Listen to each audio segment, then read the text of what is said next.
Hi, this is Dan Bullard, retired electronics engineer, sitting on the front deck of my houseboat again. Oh, it's a lovely day. Here comes the geese. They're going to try to get some food.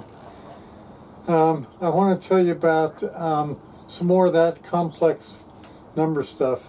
That last thing that I mentioned, the multiplier is 1, 2, 4, 8, 16, or minus 1, 2, 4, 8, 16. That multiplier, I take the absolute value of it to get rid of the minus sign, and then I take the square root of it. And so the square root goes to each half of the complex number, the rectangular format, real and imaginary. So 1.414, 1.414 for a multiplier of 2, 2 for multiplier of 4, and so on. You know, it's really pretty easy to figure out. But the interesting thing is you have to cover the entire spectrum. And I'm not talking about DC to n over 2. I'm talking about DC to n. You have to cover the whole spectrum. So all the way from DC all the way up to the aliasing frequencies, all that has to be covered. So you take the FFT of the spectrum, you then take the rectangular data, don't mess with polar because that's a problem, it can be a problem. You take the rectangular data, multiply by a positive value that's the square root of your multiplier. If you want to do the trick that I showed you in the last video, go ahead and do that to use a minus sign. And then you have to go all the way up to the fundamental. You can't multiply the fundamental by the multiplier because you want to keep the fundamental left alone so you don't change anything. Otherwise, you're just making the whole signal bigger. So the fundamental in the say bin 19, for example, you go up to n minus 19, and that is the fundamental alias, and you can't multiply that by anything either. So it gets pretty tweaky. Now, I want to mention Stack Overflow. They went and threw me off. They kicked me off again, or they threw my question out anyway. Remember I did that question where I explained every step of how I made those really cool pictures, really beautiful pictures. They removed that question. What was the question? What laws of physics control how these things look? And, you know, in the beginning, I started off thinking I couldn't be the only one who figured this out, right? Well, it turns out I am, because that's why I asked the question on Stack Overflow. You could say I was trolling them, but I really, really want to know, did somebody else ever figure this out? And since they deleted my question, I have my answer. The answer is no. No one else figured this out, and they think I'm full of shit. Okay, a couple more things. My DanceFlex account, I have 2 accounts on YouTube. This is the one that's all technical crap. I moved all my artistic stuff over to DanceFlex, and I made that logo, DanceFlex, and I made that with a storm that brewed in, believe it or not, in Salem. We were over here at Coon Island, this great spot on the west side docks on Coon Island with the houseboat, and we were out on the front deck in the darkness. It was beautiful, and then we saw in the distance, we saw this thunderstorm. So I set up my camera to videotape it, and I got random flashes, you know, occasionally from the storm. And so I put it all together and made this, you know. And I don't have the original video. I threw that out long ago. I have a lot of individual photos of Blackness, but I got rid of the video because I've been trying to clean up my hard drive. So I got rid of the video. But interestingly, I have a snapshot of the Doppler of what those storms looked like back then. And this is what it looked like. So that storm that you see in that logo that was way down in Salem, and that was like, down that way, down south. That's north, that's south. So that's a long ways away. That's like, it's an hour by car, if anything, maybe more than that. So that's a long ways away. Now, one last thing. I want to tell you about something from my book, The Reluctant Road Warrior. But the chapter on Taiwan, I open it with this line, this thing from the radio station there. AFRTS had a radio station in Taiwan, and that was a radio station for the Armed Forces network.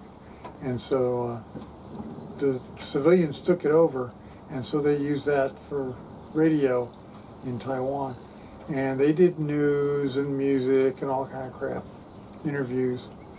But every time when I was in Taiwan, every time I got in a taxi cab, the taxi driver, they would turn on the radio to this channel because they spoke English, and so they just assumed I wanted to hear English, which was a good assumption because I heard plenty of Chinese in friggin' Taiwan. But when I was there, this one time, the Chinese were launching missiles over Taiwan. They weren't intending to hit Taiwan. They were just like threatening Taiwan because they had a presidential election coming up, and one of the candidates was against reuniting with China, and they really want Taiwan to reunite with China so they can get their hands on the Taiwanese money. And the Taiwanese are very, very cool people. I mean, I complain about Taiwan, and I'm not going back. But some of the people there were really nice. I mean, some of the people I work with, the Spirokeets, I call them, because the company they worked for was Spirox, and so I call them Spirokeets. But they were nice people. They took me out to nice places and took me out to Crab's house. Not Crab House, Crab's house. So I had a good time with those guys. One of the guys, he tried to take me to the Phillips cafeteria for lunch, and I had eaten at the Phillips cafeteria for 2 weeks because I was doing a training class there. And the Phillips cafeteria, man, it's like low level. I mean, you go there and they have this big pot of rice, and everybody walks up and reaches their filthy hands in there and scoops up rice into their tray. And a lot of these people were sitting there picking their nose or popping their zits, and oh my God, it was so disgusting. But then, after you get your rice that's been, has zits and popped zits in it and stuff, you get your rice, you go to the main thing where they serve you the dish, and they had entrees which were, they didn't have a lot of good stuff, but they had fish. And I went up there one time and stuck my tray in there, and the Chinese gal goes, "Oh, gee, it's a white guy. He probably wants the head." So she gave me a fish head. I don't eat fish heads, sorry. Fish heads, fish heads, yeah. Fish heads. No, thank you, no fish heads for me. But they love to give me fish heads and weird shit like that. They just thought it was fun to tease the white guy. And I got that all the time. And I would try to make a point of, embracing it, but anyway, Taiwan, they were nice people. I went to this bank one time in Taiwan asking to get my Visa card. I needed some cash, and they couldn't do it because they weren't an international branch, but the pregnant lady behind the counter, Chinese gal, said, "Oh, we have another branch that does that." And I knew that it was here. They had different branches, and some branches did international accounts and some didn't. And hers wouldn't do it, but she knew of one that would. So this pregnant gal, she's huge.